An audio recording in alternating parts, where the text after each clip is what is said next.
오늘부터는 저희가 이 사도 바울의 삶을 통해서 우리 사명으로 이 땅 가운데 살아가는 삶이 어떤 것인가 좀 도전하고 또 우리의 마음을 새롭게 하는 시간을 가져보려고 합니다. 좀 이렇게 여러 각도에서 그냥 그의 삶도 추적하고 그가 전한 이야기들도 추적하면서 좀 다각도로 보려고 해요. 그래서 원래 이번 주에는 송별 설교를 하고 다음 주부터 할까 생각도 했는데 그냥 이번 주부터 시작해야 좀 아쉬우실 것 같아서 이번 주부터 이렇게 말씀을 나누도록 하겠습니다. 제목은 두 사계 사이에 선 사람입니다. 우리가 가지는 기독교 신앙은 유대교의 배경에서 시작이 되죠. 유대교는 야훼 하나님을 믿고 섬기는 신앙의 배경 속에서 살아가던 시대였습니다. 그 시대 가운데 예수라는 그리스도가 등장을 하게 된 거죠. 실제로 예수님께서 그리스도로서의 사역을 감당하신 시간은 그렇게 길지 않았습니다.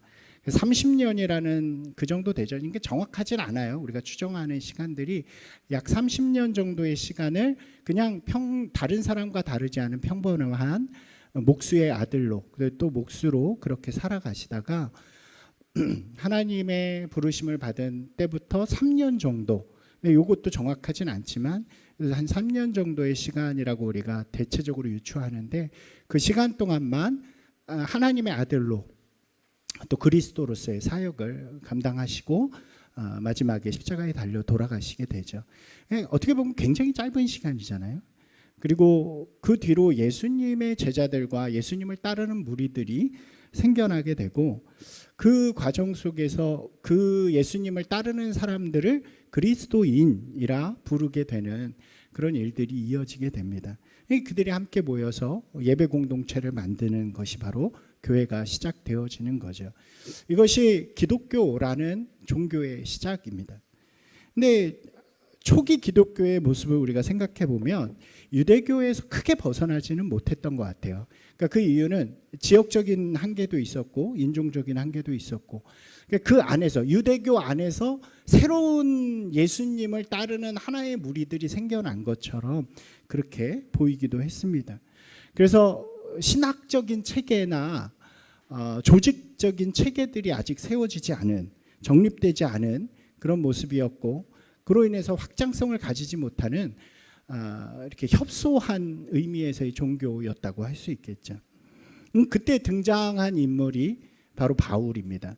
바울은 그 당시에 등장을 해서 예수님이 구원자이심을 설명하는 신학적인 토대를 마련을 해요. 신학적으로 예수님께서 왜 그리스도이신가, 이분이 어떤 그리스도의 역할을 하셨는가를 잘 설명해 주는 역할을 하고요. 또 하나는 이제 그 복음을 들고 로마 전 지역을 다니면서 이 복음을 전하게 되죠. 그래서 기독교 역사에서 가장 큰 영향을 끼친 사람을 꼽으라고 한다면 아마도 바울이라고 할 수 있을 것 같습니다. 그러니까 바울의 한 역할은 크게 두 가지로 좀 정리가 돼요. 말씀드린 대로 하나는 그리스도의 복음을 이 로마 전 지역, 그 당시엔 온 세상이라고 그랬어요. 그게 온 세상처럼 여겨지던 시대니까 로마 전 지역에 예수 그리스도의 복음을 전함으로 말미암아 확장성을 가지게 하는 일, 그것이 첫 번째 한 일이고요.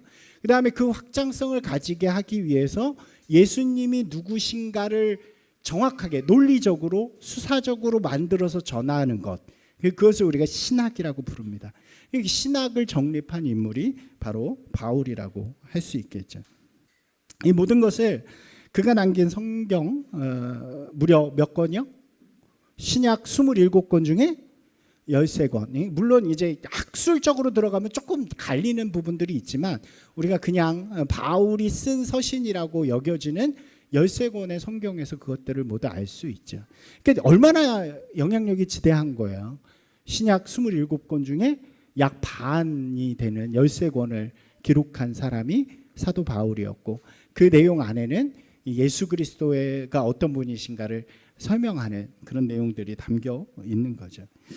우리가 이 사도 바울 시리즈를 통해서 바울이 이토록 큰 역할을 감당할 수 있었던 모습이 무엇인가를 좀 그의 삶과 그의 말씀 속에서 좀 추적하고 또 우리도 사도 바울 같이는 못할지라도 우리의 삶 가운데서 어떻게 사명으로 살아갈 수 있는가, 사명으로 살아가는 것이 무엇인가를 함께 도전하고 또 찾아보려고 합니다. 그 첫 번째 이야기는 바울의 정체성에 대한 이야기예요. 바울이 자라온 삶의 정체성을 한 문장으로 표현하면 이렇게 표현할 수 있습니다. 두세 개를 살아간 사람. 한번 같이 해볼까요? 두세 개를 살아간 사람. 그러니까 바울이 태어난 곳이 어디냐면 다소라는 곳입니다. 제가 지도를 넣긴 했는데 조금 작아서 여기가 지중해고요. 여기에 다소가 있습니다. 그러니까 이 다소라는 지역은 딱 보시면 이쪽 대륙과 이쪽 대륙의 딱 중간에 있죠. 이런 그 도시를 요충지라고 부릅니다. 대륙과 대륙이 연결되는 요충지. 그래서 그리스 지역에서 동양으로 넘어가기 위해서 반드시 들려야 하는 도시기도 했고, 그 다음에 바다에 가까이 있었기 때문에 그 당시에 물류는 대부분 바다를 통해서 이렇게 이어져 가잖아요. 그러니까 국제 무역 도시라고 할 수 있을 것 같습니다. 이 굉장히 큰 영향력을 가진 큰 도시로 발전하게 됩니다. 그러니까 지금으로 따지면 싱가포르 같은 나라예요. 전 싱가포르를 못 가봤지만 가보셨나요?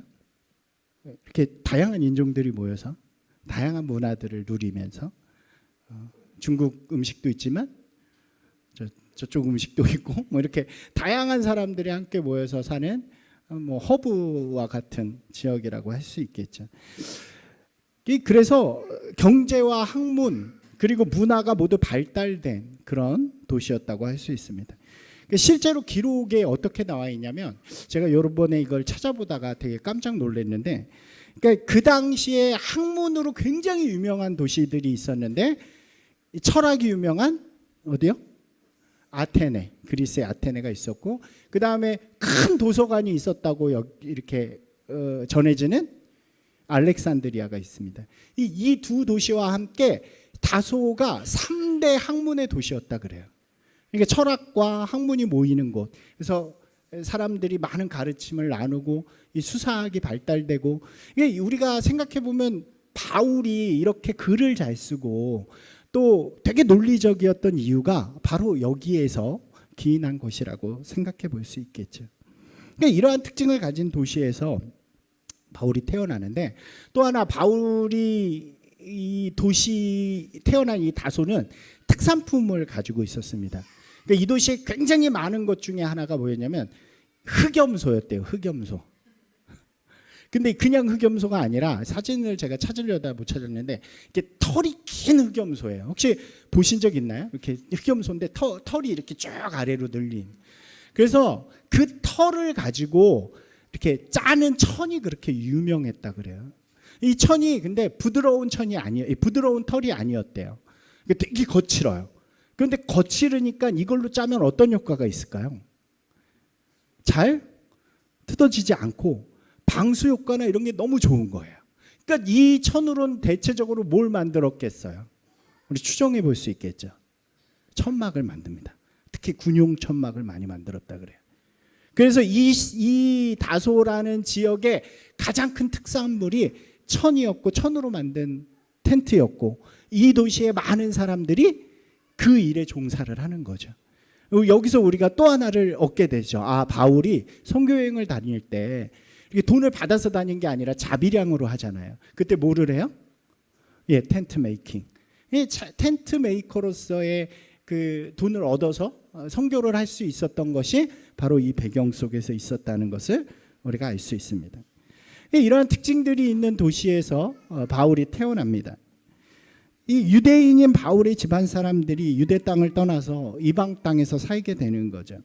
유다가 멸망하고 이제 포로기 시대 때부터 디아스포라라고 해서 이 유대인들이 유대 지역을 떠나서 이방 땅에서 살면서 도시를 이루어가는 형태가 있습니다. 그러니까 우리로 말하면 한인타운 같은 거예요. 그거를 디아스포라라고 합니다. 디아스포라가 생성이 되는데 가장 많이 생겨난 때가 언제냐면 알렉산더 시대에 새로운 도시들을 만들면서 이방 문화를 막 받아들인 때에, 그때 이제 찬스다. 그리고 이방인들, 유대인들도 그 도시에 가서 자신들의 문화를 함께 만들어가면서 살아가게 됩니다. 그러니까 바울의 아마 이렇게 선조라 그래야 되나요? 아버지, 어머니 혹은 할아버지, 할머니도 그때 갔던 것 같아요. 그곳에 가서 정착을 하는데 보통 자기 고향을 떠나서 이방에서 살면 어때요? 어렵잖아요. 근데 이 바울의 집안은 굉장히 성공적인 삶을 살았던 것 같습니다. 잘 정착한 것 같아요. 사업적으로도 성장하고.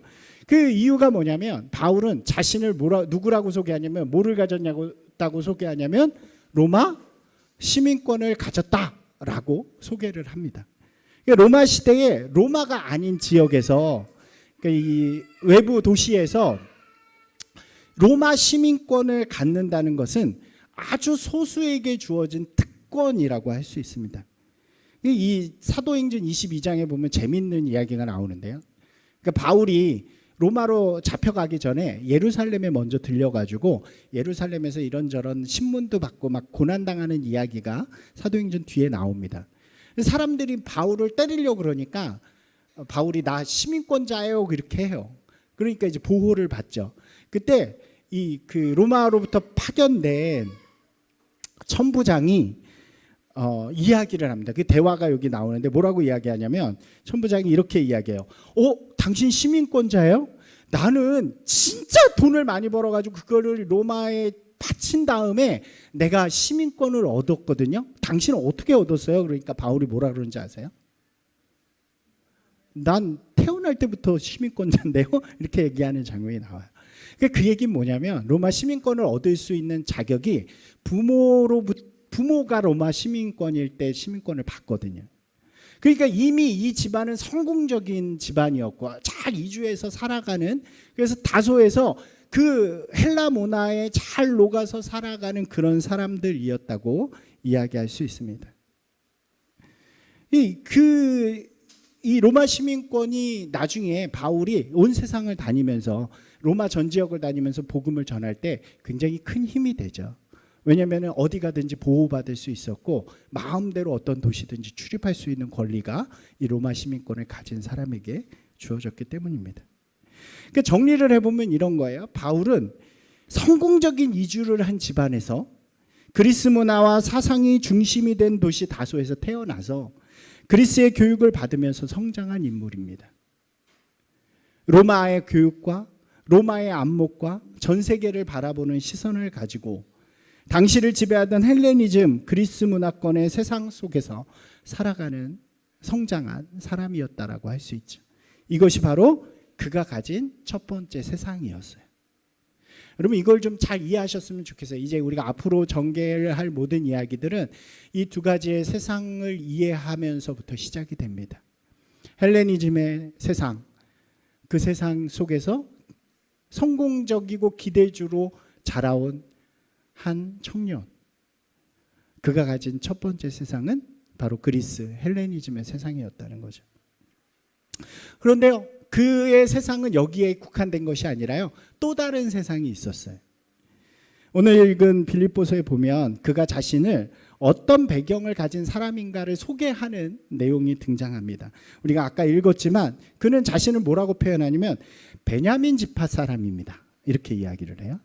그리고 히브리인 중에 히브리인입니다, 이렇게 이야기하고요. 바리새파라고 이야기를 합니다. 이게 바로 그가 가진 또 다른 세상이에요. 그 세상은 어디였냐면 야훼 하나님을 나의 하나님으로 섬기면서 살아가는 세상입니다. 그것을 히브리 사회라고 부르기도 하고 조금 어려운 말로 헤브라이즘의 세상이라고 불러요. 좀 어렵지만 한번 해보시겠어요? 헬레니즘과 헤브라이즘입니다. 한번 해보세요. 헬레니즘과 헤브라이즘. 헬레니즘은 로마가 중심이 된 세상 중심의 사회이고요. 헤브라이즘은 하나님이 중심이 된 신앙의 세상을 이야기한다고 할 수 있습니다. 히브리인의 신앙의 문화와 신앙의 지식이 담겨져 있는 세상이죠. 바울의 가문은 이미 오래전에 유대 땅을 떠나서 다소라는 곳에 살고 있었습니다. 아마 3, 4대 됐을 거예요. 제가 잠깐 외국에 있을 때 보니까요, 거기에도 이민자들이 많잖아요. 3대째 있는 가정도 있고 2대도 있고 1대도 있습니다. 그런데 보면 되게 흥미로운 게 뭐냐면 점점 대수를 지날수록 한국인이라는 사실을 잊어버리면서 살아가요. 한국말도 점점 잊어버리고 문화도 잊어버리고. 그래서 어떻게 보면 한 3대쯤 되면 외모는 한국인이지만 한국말도 못하고 또 전혀 한국에 대해서 알지 못하는 그런 형태가 맞죠. 그러니까 아마 바울의 집안도 그럴 수 있었을 것 같아요. 그런데 이 집안은 그것을 놓지 않습니다. 이 집안은 철저해요. 철저하게 이 히브리 신앙, 하나님을 믿는 이 신앙을 집안에서 공고하게 가져가는 사람입니다. 그래서 바울이 자신을 소개할 때 뭐라고 이야기하냐면 난 태어난 지 8일 만에 할례를 받았습니다. 이렇게 이야기를 해요. 이게 율법이거든요. 이게 전통, 신앙의 전통을 잘 지키면서 그렇게 살아가는 가문이었다고 할 수 있습니다. 그리고 자신의 가문을 뭐라고 표현하냐면 베냐민 지파라고 이야기해요. 이것도 참 흥미로운데 여러분 한번 생각해 보세요. 이스라엘이 12지파가 있었잖아요. 근데 이 지파들이요 어느 순간인가 의미가 다 사라집니다. 예를 들면 이제 남은 의미는 뭐냐면 마치 성 같은 거예요. 여기 무슨 성이시죠? 황씨, 윤씨 또 무슨 성이에요? 장씨도 있고 그렇잖아요. 근데 여기 들어오면 무슨 의미가 있어요? 다 어울려서 살잖아요. 비슷해요. 옛날에는 지파들이 모여서 살았기 때문에 자기가 무슨 지파인지가 중요했는데 지금 이 시대가 바울의 시대 때가 돼서는 아무런 의미가 없습니다. 그냥 성과 같아요. 그런데 이 사람이 자기를 이야기할 때 베냐민 지파라고 분명하게 이야기를 하는 거예요. 그러니까 여기 성경에서 특히 신약에서 한번 생각해 보세요. 제자들이 무슨 지파인지 혹시 아세요? 베드로가? 안 들어봤죠? 성경이 얘기를 안 해주거든. 요한이 무슨 지파인지 얘기 안 합니다. 왜냐하면 의미가 없기 때문에. 그런데 무슨 지파인지 얘기할 때가 있어요. 누구한테 얘기했을까요? 예수님한테 얘기해요. 예수님이 누구 지파예요? 유다 지파입니다. 그리고 바울한테 이야기해요. 누구 지파예요? 베냐민 지파예요. 이 이야기를 할 때는 의미를 두고 이야기하는 거예요. 자, 여기 흥미로운 점인데요. 그의 이름이 지금 바울이라고 우리가 얘기했잖아요. 근데 바울이라는 이름 말고 집에서 부르는 다른 이름이 있었습니다. 두 개의 이름 우리가 잘 알죠. 뭐예요? 사울이에요. 사울. 근데 많은 사람들이 좀 오해를 하는 게 뭐냐면 원래 이 사람의 이름이 사울이었는데 예수님을 만난 다음에 바울로 바뀌었다. 이렇게 알고 이해하는 사람이 많아요. 아닙니다. 이 바울이라는 이름은 뭐냐면 로마식 이름이에요. 라틴어 이름입니다. 그래서 다소라는 세상에서 살려면 어떤 이름을 가져야 돼요? 바울이라는 이름을 가져야 돼요. 제가 외국에 있을 때 잠시 있었지만 그때 이름이 제임스였잖아요. 종숙, 이게 발음이 안 돼요. 외국인들 이렇게 철자로 써주면 종숙 이렇게 부른단 말이에요. 그래서 저는 제임스입니다 이렇게 했죠. 이게 제가 그랬더니 우리 애들한테 물어봤더니 지들 이름도 다 제임스래요. 누가 그랬지? 제이도 제임스였다 그러고 하준이도 제임스였다 그러고 다 비슷하네. 근데 그처럼 외국에서 통용되는 그 당시에 바울은 로마식 이름이에요. 이 뜻이 뭐냐면 작은 자라는 뜻입니다. 바울은 이제 나중에 전 세계에 로마의 복음을 전하잖아요. 그러니까 이 두 개의 이름 중에 바울이란 이름을 사용하는 거예요. 근데 그 이름이 뭐라고 했듯이 작은 자예요.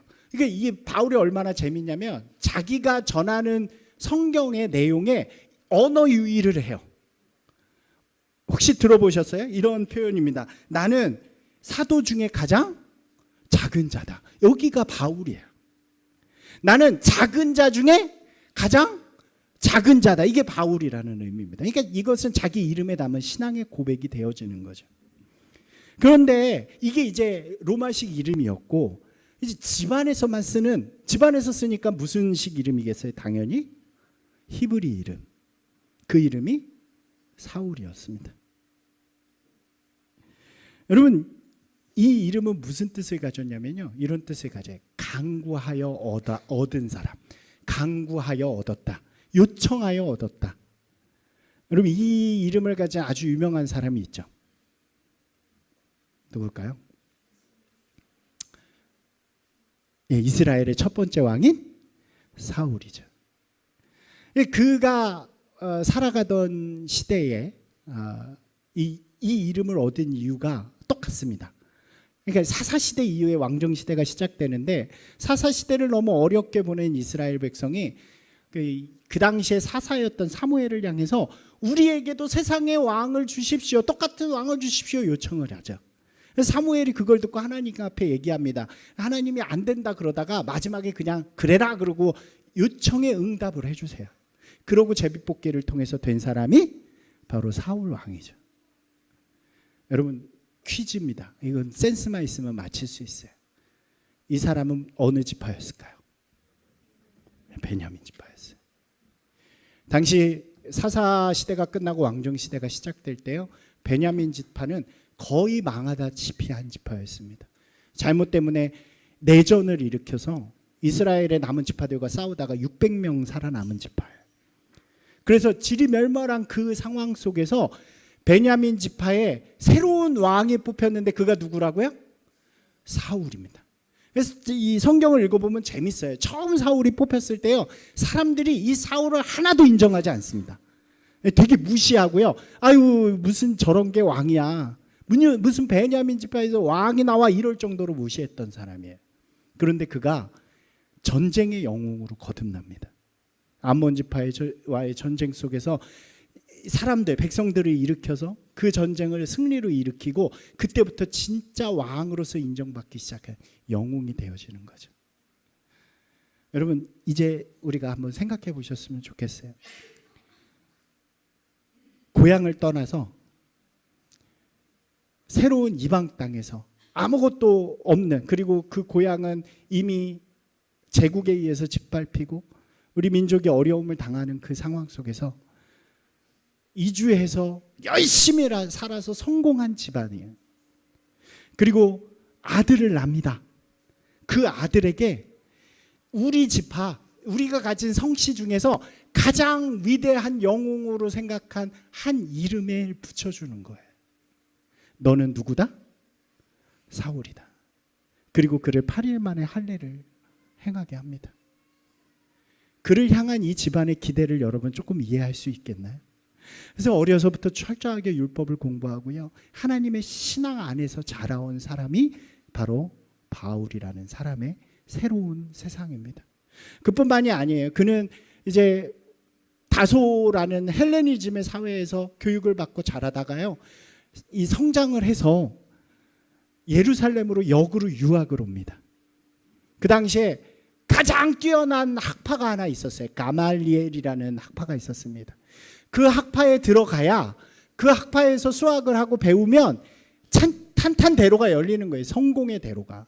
그래서 거기 들어가서 율법을 배우고 율법학자가 되고, 그리고 바리새인으로, 그리고 최연소 공회원까지, 그러니까 지금으로 말하면 국회의원 같은 그런 사람까지 오르게 되는 것이 바로 바울이 가진 두 번째 세상입니다.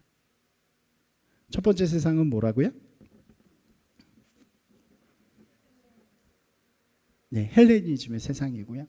두 번째 세상은 헤브라이즘의 세상, 하나님을 신으로 여기는 세상입니다. 이 두 세상이 만나서 충돌하고 타협하고 새롭게 변화되는 이야기가 바로 바울의 이야기라고 할 수 있겠죠. 이제 앞으로 이야기들은 이제 다다음 주에 또 이어지게 될 것입니다. 근데 여러분 우리가 기억해야 하는 것은요, 우리가 살아가는 세상 역시 마찬가지라는 거죠. 여러분도 두 가지의 세상을 살아가잖아요. 세상이라는 우리가 먹고 돈 벌고 공부하고 배워가고 또 살아가는 세상이 있고요. 또 하나는 하나님을 만나고 하나님의 뜻을 배워가면서 그것을 이루어가는 세상들이 있습니다. 여러분 이 두 가지 세상이요, 어떻게 보면 되게 갈등하는 것처럼 보이기도 하고, 어떻게 보면 그 안에서 살아가는 것 자체가 되게 어려울 때도 있습니다. 왜냐하면 세상이 유혹하기도 하고 믿음으로만 살아가다가 어려움을 겪기도 하고, 그래서 어떤 사람들은 둘 중에 한 세상을 선택하기도 하죠. 여러분 그런데요, 우리가 함께 나눌 이야기의 초점은 이 두 세상이 만나는 자리입니다. 여러분 이 두 세상이 만나서요 기독교가 시작이 되는 거예요. 우리 세상은 하나님의 나라와 이 세상이 만나는 그 지점에서 꽃을 피웁니다. 여러분 그 마음을 여러분들이 이번 기회에 좀 깨닫고 발견하고 하나님을 더욱더 깊이 알아가면서 그 마음으로 세상을 바라볼 수 있는 저와 여러분이 되기를 소망합니다. 여러분이 주어진 자리, 여러분이 살아가는 삶의 자리가 바로 이 우리 신앙이 진짜 꽃피는 자리가 되는 거예요. 저는 이 말을 전할 때마다 제 마음이 뜁니다. 우리 신앙은 어디서 꽃핀다고요? 세상과 만나는 그 자리입니다. 저는 여러분들이 이제 서울 가셔도 그렇게 꽃피고 또 우리가 새롭게 살아가는 그 모든 자리에서 아름답게 꽃을 피워가는 분들이 되셨으면 좋겠습니다. 오늘은 대지예요. 다 못했어요. 오늘 뒤에 순서가 있어서 다 못했는데 다음 주에 다음 주부터 이 바울이 어떻게 이 두 세상 간의 갈등 가운데서 예수 그리스도를 만나게 되고 또 그 예수 그리스도를 만나는 것이 이 두 세상 가운데 어떤 역할을 하게 되는가를 우리가 함께 보려고 합니다. 기대가 되시나요? 예. 아쉬우시죠? 예, 우리 함께 기도하겠습니다. 제가 기도하겠습니다. 하나님 감사합니다. 우리가 이제 바울을 통해서 이 땅 가운데 하나님이 주신 나라를 세워가는 한 사람의 헌신과 또 도전